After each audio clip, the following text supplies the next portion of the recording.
dead. Buhari died in London in February 2017. That's right. He died in London in 2017. So why do you still put this charade out? The dead. Buhari died in London in February 2017. That's right. He died in London in 2017. So why do you still put this charade out? The truth now. You know, everybody has seen the truth now. Everything has seen the truth now.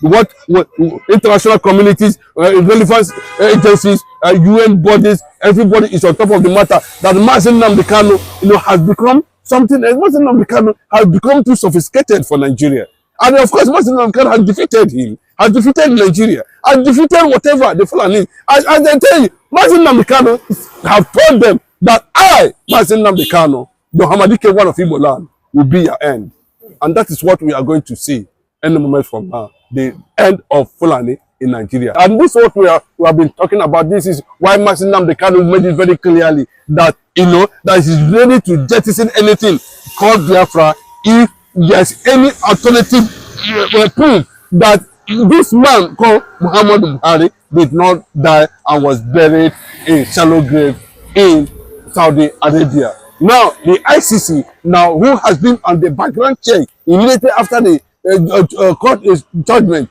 in Kenya, has been taking up this thing. I think they went to the hospital he visited in London a year before they came to where we are saying where he was officially announced to be dead in London clinic.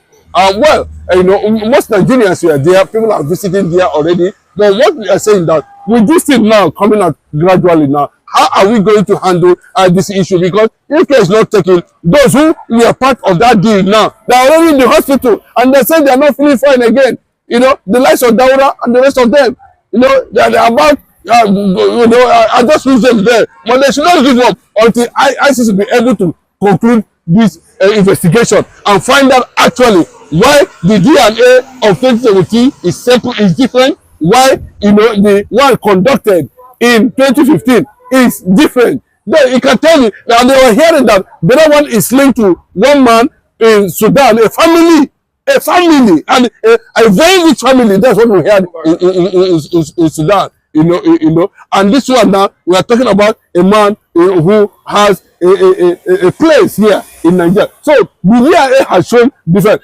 Possibly, you know, there has been series of investigation going on about how this man was able to live a life well enveloped with an agenda. Buhari lived a life well enveloped with an agenda, and he keep on, you know, unveiling it at every stage and time until it gets to a level that it becomes, you know, everybody becomes consciousness of who we are dealing with as the former president of Nigeria, currently within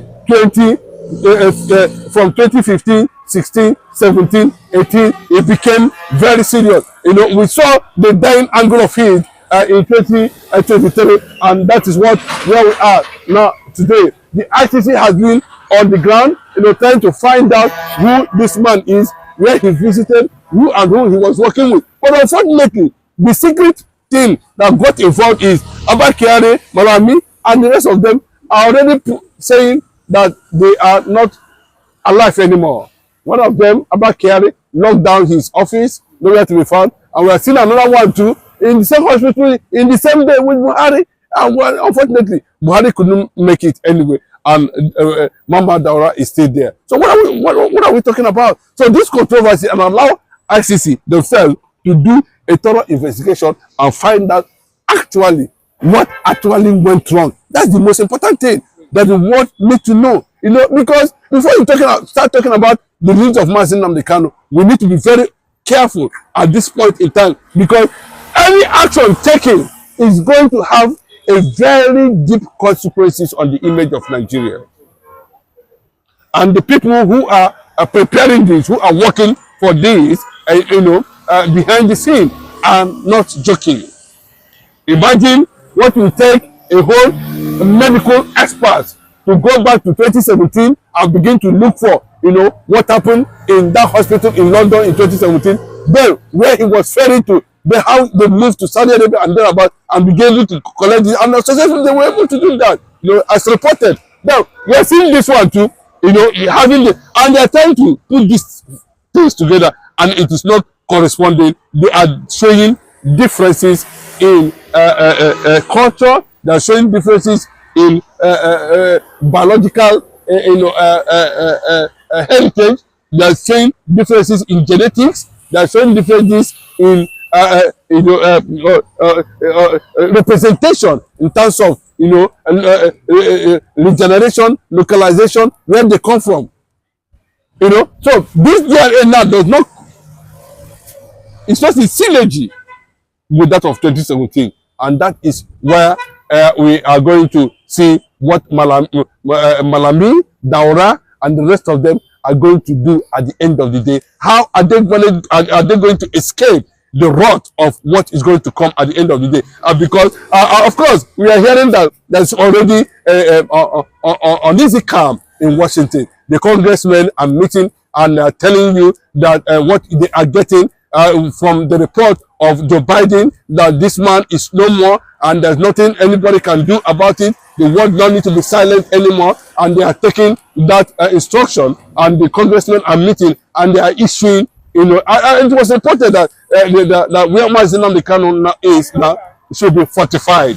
And fortification of it means that any moment from now, there is going to be a delegate from the United States of America and Israel directly to Asorock and order for Nnamdi Kanu immediate release.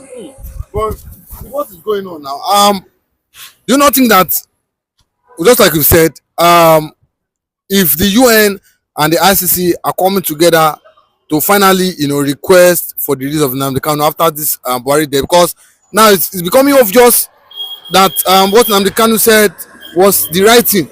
Do you not think with this Tinubu have no other option than to do the needful and Omotosho July 18th? Do you not think that time they've already picked the date, and once he come back from wherever he is, whether he went for Daura, he went to Daura to pay his last respect to his predecessor, Muhammadu Buhari, or not. The United States of America does not want to hear that. UN have already concluded on the next line of action to take, because there's no justification for that anymore. Every other investigation has pointed out that the DNA of 2017 and 2015 does not match.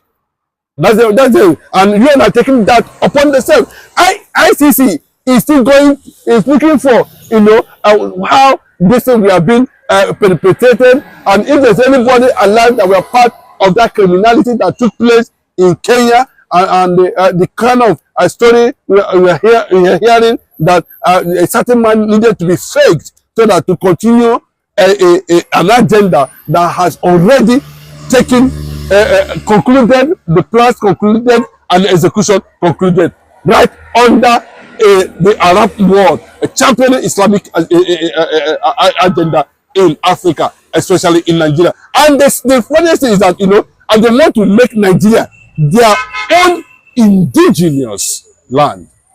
And everything about that has been settled. The religious aspect of it has been settled. The military aspect of it has been settled. The political aspect of it has been settled. And everything is built around the emergence in 2017 of Buhari. When Buhari challenged Jonathan in 2015, 2016, 2017, he disappeared. And when he came back, I think Aisha, couldn't fall in love again, and he had to move to Dubai. Nigeria should not forget what happened between that era. And ever since that time, there's a lone voice in the wilderness shouting and attracting attention to the kind of thing that was seen in Asorock, as Buhari as at that time. That is it possible that this man would have undergone this kind of medical transformation, that to an extent that people can no longer recognize him, his voice, or anything, and that his fingerprint cannot be able to have access to the presidential office in Asorock?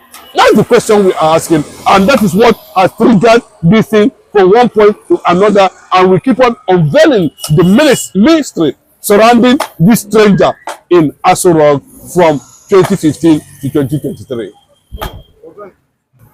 Okay. Let's not forget.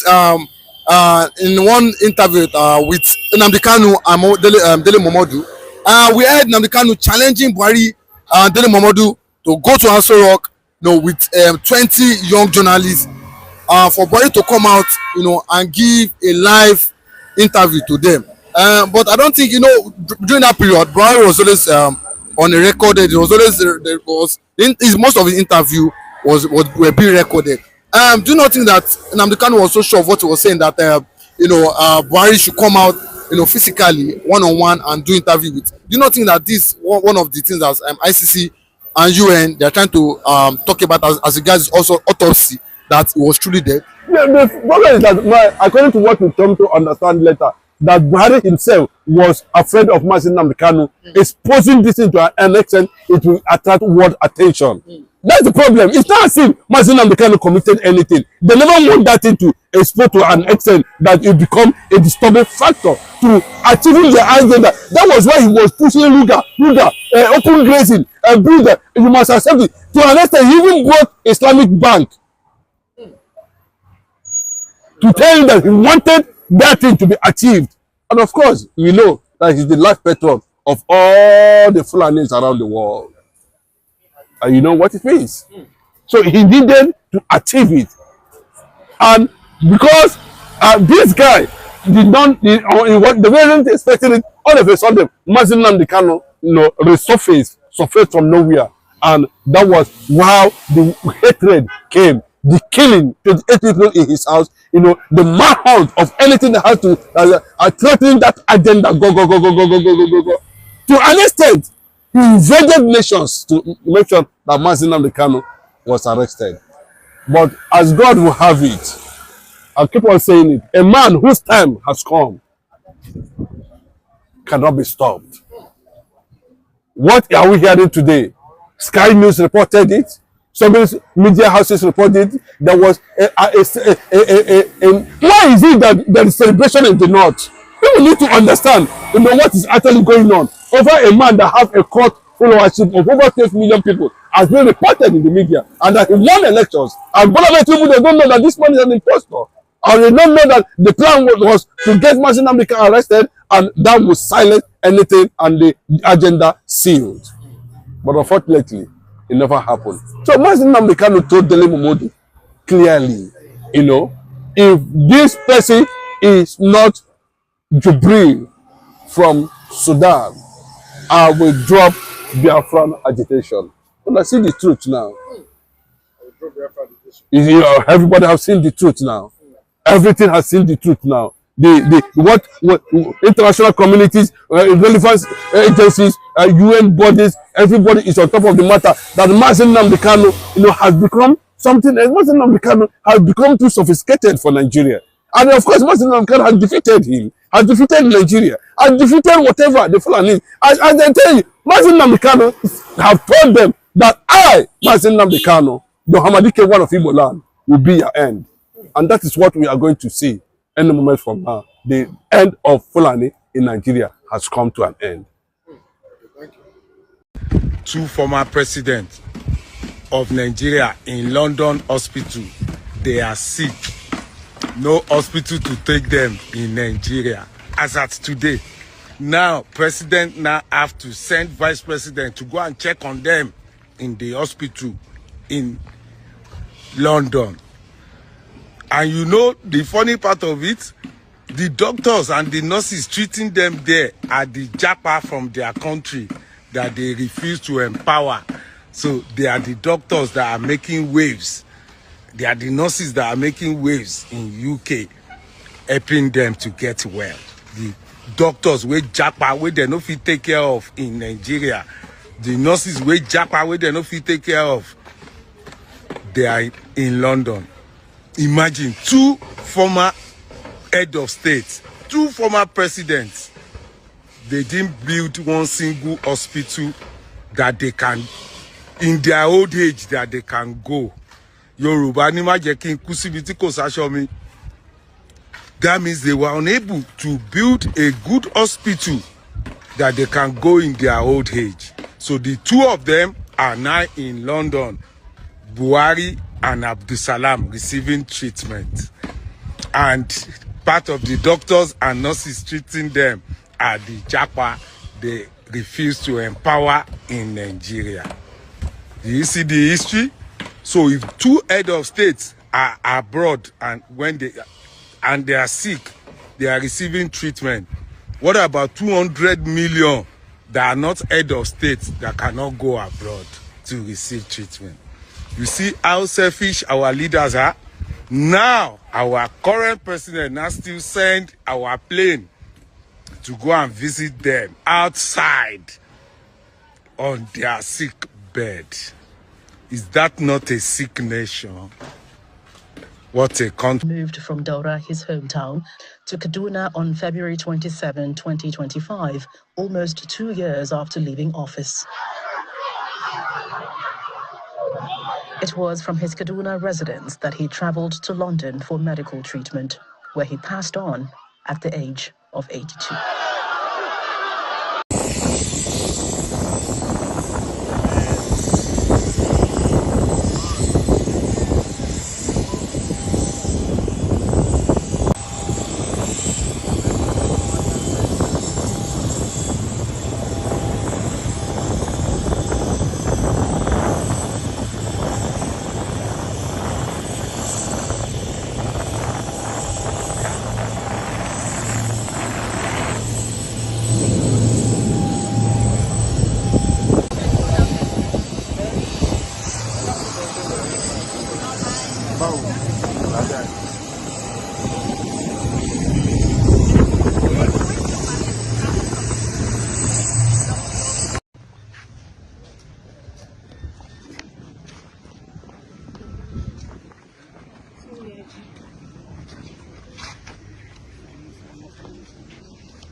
Ambulance is now making its way into the house of the former president. It will be led President Bola Tinubu will be leading the delegation of uh, mourners who will be coming in to also witness the interment of the body of the former president.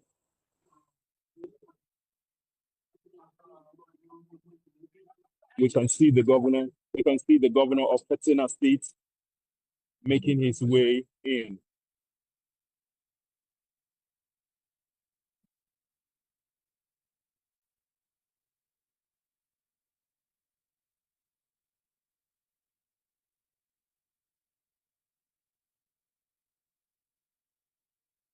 We can also see the Speaker of the Federal House of Representatives, Tajuddin Abbas, who is also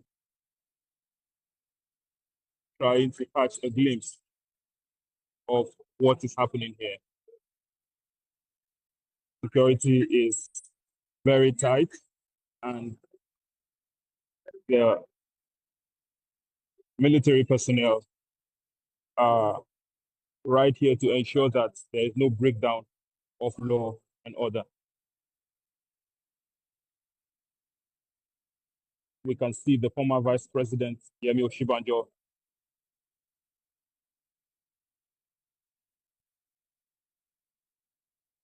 making his way into that arena.